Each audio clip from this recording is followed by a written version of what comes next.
The crisis in Ukraine is increasingly looking like a proxy war between an assertive Russia under Vladimir Putin and the NATO military alliance led by the United States. Ukraine is at the heart of the crisis. There are hectic diplomatic parleys that are presently underway. The United States is negotiating with the Russians over the frontiers of the NATO military alliance, and Ukraine has become the battleground for the two big powers to test their diplomatic and military muscle.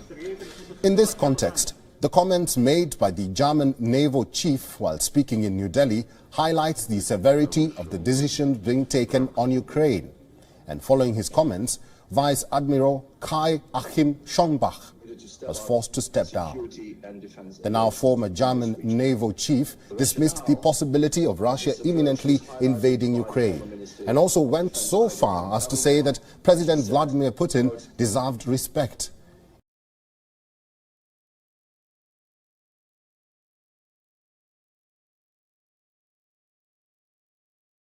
We begin this news hour with breaking news out of Burkina Faso, where an attempted coup is underway. Reports from the capital city, Ouagadougou, say the president has been detained at a military base. Soldiers have taken control of the main TV station.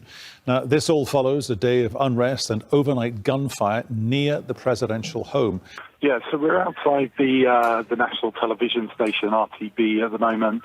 The building has clearly been taken over by the military. They've blockaded the entrance with an armoured vehicle and installed an anti-aircraft gun just outside. There's been helicopters circling for the last couple of hours.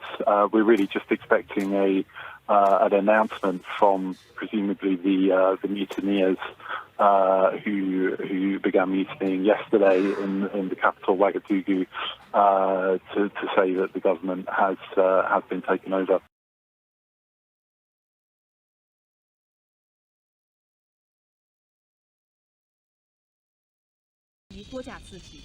Taiwan has reported the largest incursion of Chinese Air Force jets in months, as Beijing steps up its military activity around the island's air defense zone. Taiwan's defense ministry said Sunday its fighters warned away over 36 Chinese aircraft in an area close to the Taiwan-controlled Pratas Islands. China, which claims Taiwan as its own, has repeatedly sent Air Force missions into the island's air defense zone for well over a year. Taiwan calls those incursions gray zone warfare, designed to both wear out and test the island's defense forces. It's unclear what prompted China's latest large-scale mission, but American and Japanese naval forces have recently carried out exercises in the Philippine Sea, a vast area covering waters to the east of Taiwan. The U.S. Pacific Fleet said Sunday 2 carrier strike groups were conducting training to, quote, preserve and protect a free and open Indo-Pacific.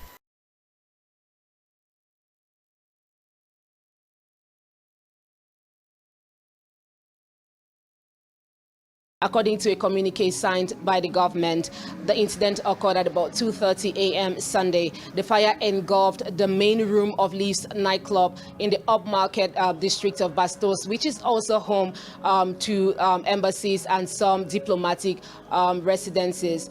According to authorities, the bodies of the deceased have now been deposited at the Ekunu Military Hospital, while 8 seriously injured victims are currently receiving treatment at the Yaoundé Central Hospital.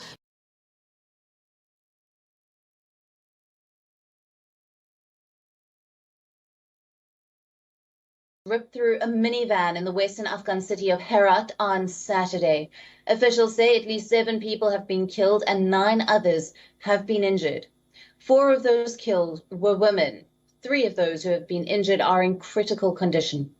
The sticky bomb is attached to the fuel tank of the bus. No group has claimed responsibility for the attack so far. Video published on social media showed what appeared to be the wreckage of a vehicle still on fire. People were being dragged away from the scene. A health official in Herat has said that an explosion hit a small van used for public transport.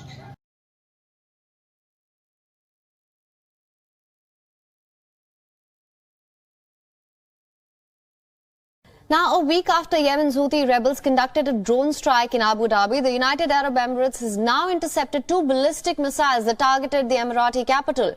Yemen's Houthi rebels have also threatened to ramp up attacks on the UAE in their latest statement. The UAE authorities further confirmed that the remnants of the intercepted and destroyed ballistic missiles fell in separate areas around Abu Dhabi.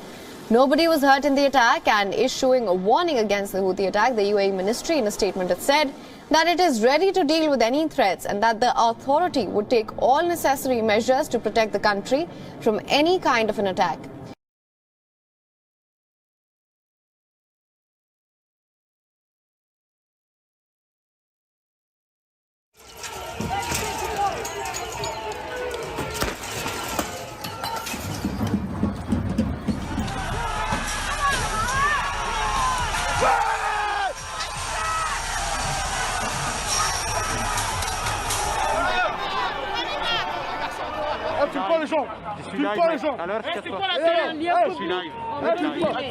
On est un lieu public, on peut filmer. Non. C'est quoi comme média? C'est quoi comme média?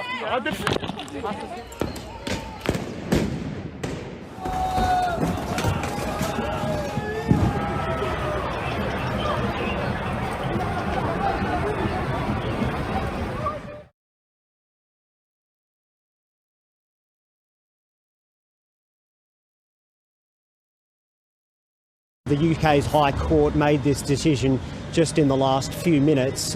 Julius Assange has been allowed now to formally ask for an appeal to the UK's highest court, the Supreme Court. So early last year it was a lower court, the Westminster Magistrates Court, which blocked Julian Assange's extradition to the United States on espionage charges. The court found that there was a very real risk to his health, particularly his mental health, and a risk that he could self-harm.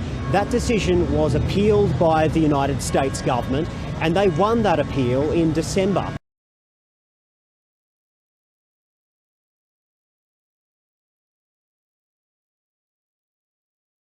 Well, that investigation is at an advanced stage. We've got various different units here at the base to conduct that investigation. The fuel storage facility that was burnt down is probably about 500-600 meters to my left over here, which is on the western side of the base. It is located in an isolated area. You can imagine that it's done for safety reasons, storing some nearly 30,000 liters of fuel, which we understand is what went up in big plumes of black smoke yesterday.